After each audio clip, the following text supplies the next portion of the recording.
Le coworking est une expression qu'on utilise de plus en plus souvent. C'est issu du fait qu'aujourd'hui, les journées sont de plus en plus remplies, les rendez-vous se succèdent, etc. Et il y a beaucoup de gens qui ont besoin de se poser plus ou moins longuement quelque part pour avoir un rendez-vous avec quelqu'un, pour travailler, pour se faire une petite réunion à 2 ou 3, etc. Et jusqu'à présent, si ce n'est pas dans leur bureau, il n'y avait pas trop d'endroits, à part, oui, les bars d'hôtel. Ça, c'est depuis très longtemps, évidemment.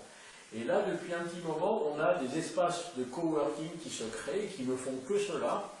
Alors, que font-ils? Ils proposent de s'installer là, avec évidemment du Wi-Fi, avec un Wi-Fi d'ailleurs assez puissant, d'ailleurs. Il donne la possibilité de manger, de grignoter, de boire un coup, ça dépend du moment de la journée. Et il y a deux possibilités pour tarifer ce genre de présence. Alors il y en a qui tarifient au temps passé, c'est intéressant, avec un petit buffet de grignotage à volonté, mais ils tarifient au temps passé, et d'autres qui tarifient à la prestation. Donc si on boit un coup, le matin ça peut être un café, un croissant, bref, ils tarifient exactement ce que l'on consomme. Et quand on réfléchit bien, les hôtels, bien évidemment, font ça depuis très très longtemps, et puis il y a aujourd'hui des restaurants qui ont l'excellente idée de se dire, mon espace, mon restaurant, il est ouvert entre midi et demi et 15 heures, et uniquement entre les 19 heures et 23 heures, mais le matin et l'après-midi, est-ce que je ne pourrais pas utiliser cet espace, mon restaurant, pour autre chose? Et évidemment, il y a des restaurants qui se mettent à proposer du coworking qui intéresse beaucoup les consommateurs. C'est plutôt des cadres qui peuvent se retrouver, voir des rendez-vous d'affaires, etc. Et puis ce qui est très intéressant, c'est le côté que pendant que ces gens sont là, évidemment ils consomment.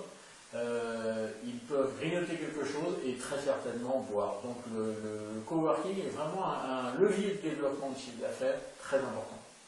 Au niveau des équipements, donc vous parliez de Wi-Fi, est-ce qu'il faut des choses particulières, d'après vous, prévoir peut-être des tables plus grandes, des tables à rallonge, des postes d'ordinateur, vous pensez qu'il y a un agencement particulier à prévoir en plus?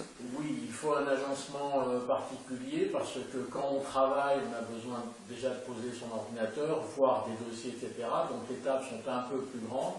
Il faut pouvoir se brancher d'un point de vue électrique parce qu'il faut recharger les ordis, les téléphones portables, etc. Et puis je répète, il faut un Wi-Fi assez puissant. Alors de préférence pas payant, parce que déjà que la personne va payer son temps de présence ou ses consommations, de préférence gratuite évidemment, avec les codes d'accès, pourquoi pas. Mais il faut vraiment un équipement high-tech très très important parce que les gens ont besoin de travailler et de communiquer.